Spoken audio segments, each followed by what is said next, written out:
Hello students, welcome to my YouTube channel the scholars point. My name is Vishnu Srivastava. आज मैं आपको trigonometry के कुछ बेसिक प्रिंसिपल्स के बारे में बताना चाहता हूं, जिसको सीखकर आप अपनी टेक्स्ट बुक से प्रॉब्लम खुद सॉल्व कर सकते हैं। आने वाले वीडियोज़ में भी मैं आपको प्रॉब्लम सॉल्व करने में पूरी तरह हेल्प करूंगा।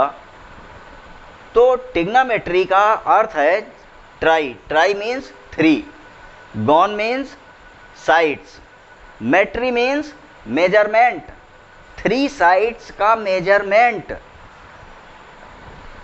अगर हम यहाँ पर एक ट्रायंगल लेते हैं जिसका एंगल बी 90 डिग्री है, तो डियर स्टूडेंट्स हमेशा याद रखिए कि 90 डिग्री की अपोजिट साइड को हम हाइपोटेनियस कहते हैं।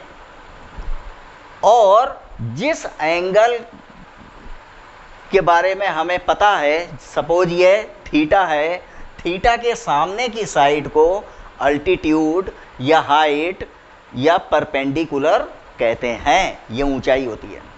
अगर suppose this angle is theta, then altitude will be this side and base will be this side.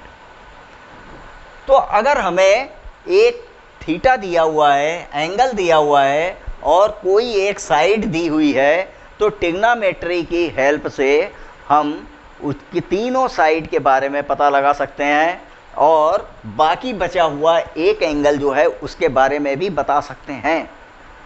और ये मेथड निकालने के लिए हमारे पास ट्रिग्नोमेट्री में 6 रेशियोज हैं, 6 अनुपात हैं।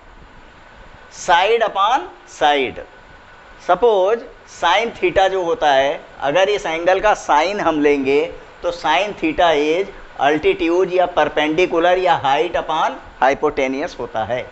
ये suppose hypotenuse is 5, altitude is 3, then sine theta will be 3 upon 5। Sine theta का जस्ट अपोजिट कॉसेक थीटा होता है, जिसकी वैल्यू हाइपोटेनियस अपॉन परपेंडिकुलर होती है। तो 3 अपॉन 5 का जस्ट अपोजिट रेसिप्रोकल 5 अपॉन 3 होगा। ठीक इसी तरह cos theta base upon hypotenuse होता है। अब बेस हमें नहीं मालूम है, तो ये बेस हम पाइथागोरस थ्योरम से निकाल सकते हैं। और पाइथागोरस थ्योरम होती है hypotenuse square is base square plus altitude या हाइट स्क्वायर, यानी कर्ण स्क्वायर बराबर आधार स्क्वायर प्लस लंब स्क्वायर। इस मेथड से जब हम निकालते हैं तो हाइपोटेनियस इज 5, तो 5 का square 25, base you have to find out, तुम्हें निकालना है। अल्टीट्यूड यानी परपेंडिकुलर 3 दिया हुआ है, तो 3 का स्क्वायर 9 हो गया, plus 9 will go to the left side and it will be -9।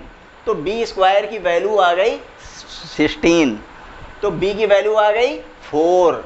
जब बी की वैल्यू 4 आ गई तो देखो हमें तीनों साइड के बारे में पता चल चुका है। एक एंगल दिया हुआ है, दूसरा एंगल 90 डिग्री का है। इन दोनों एंगल को प्लस करके अगर हम 180 डिग्री में से माइनस कर देंगे तो एंगल ए निकल आएगा। चूँकि ये 90 डिग्री का है, राइट एंगल ट्रायंगल है, तो ये एंगल प्लस ये एंगल इज 90 डिग्री, तभी तो दोनों का सम, तीनों का सम 180 होगा। अगर ये ऑलरेडी 90 डिग्री है तो ये थीटा प्लस 90 माइनस थीटा, यानी ये दोनों एंगल का सम भी 90 डिग्री होगा। तो साइन का अपोजिट कॉसेक है, cosec is hypotenuse upon perpendicular. Now come to cos theta, cos theta is base upon hypotenuse, base is 4, hypotenuse is 5। Just reciprocal of cos theta is sec theta, sec theta क्या हो जाएगा, hypotenuse upon base, then its value will be 5 upon 4। tan theta is perpendicular upon base, means 3 upon 4। cot theta is just reciprocal of tan theta, base upon perpendicular means 4 upon 3। इस method से आप trigonometric के सारे ratios के बारे में बता सकते हैं, आराम से पता लगा सकते हैं। अगर हमें साइन कॉस टेन अगर मालूम है और ये मालूम है कि साइन का रेसिप्रोकल क्या है, कॉस का रेसिप्रोकल क्या है, टेन का रेसिप्रोकल क्या है, तो ट्रिग्नोमेट्री के आने वाली प्रॉब्लम भी बहुत आसानी से हम सॉल्व कर सकते हैं। तो एक तो ये 6 फार्मूला जो हैं ट्रिग्नोमेट्री के रेशियोज, ये आपको याद करने हैं। और दूसरा Pythagoras theorem means hypotenuse square is perpendicular square plus base square, कर्ण स्क्वायर बराबर लंब स्क्वायर प्लस आधार स्क्वायर। अब अगर आने वाली प्रॉब्लम में कोसेक थीटा है तो कोसेक थीटा की जगह हम 1/sin थीटा लिख लेते हैं, ताकि साइन थीटा और कोसेक थीटा का अगर हम मल्टीप्लाई करें तो क्या आएगा 1। Sine theta multiplied by cosec theta means 1/sin theta, तो साइन थीटा कैंसिल हो जाएंगे, आंसर विल बी 1। ठीक इसी तरह सेक थीटा आने पर उसकी जगह हम 1/cos थीटा लिखते हैं, कॉट थीटा आने पर उसकी जगह हम 1/tan थीटा लिख लेते हैं, ताकि हमारी ये बाकी के जो रेशियोज हैं वो सिंप्लीफाई आराम से हो सकें और हम कंफ्यूज्ड ना हों। इसलिए हमें बेसिकली साइन कॉस टेन ही लर्न करना है, बाकी 3 उसके रेसिप्रोकल हो जाते हैं। ठीक उसी तरह से टेन थीटा क्या होता है, sign theta upon cos theta होता है।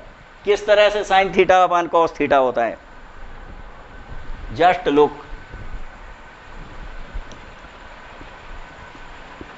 साइन थीटा क्या है, P/H, परपेंडिकुलर अपान हाइपोटेनियस, अपान कॉस थीटा क्या है, बेस अपान हाइपोटेनियस।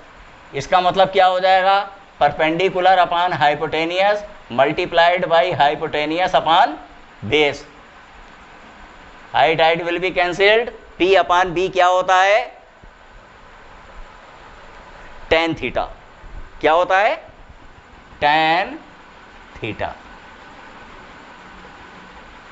तो क्या आ गया, tan theta is sine theta upon cos theta. Cot theta आने पर हम उसकी जगह cos theta upon sine theta लिख लेते हैं। तो 6 रेशियोज में 3 रेशियोज अगर याद हैं तो हम बाकी 3 रेशियोज अपने मन से निकाल सकते हैं।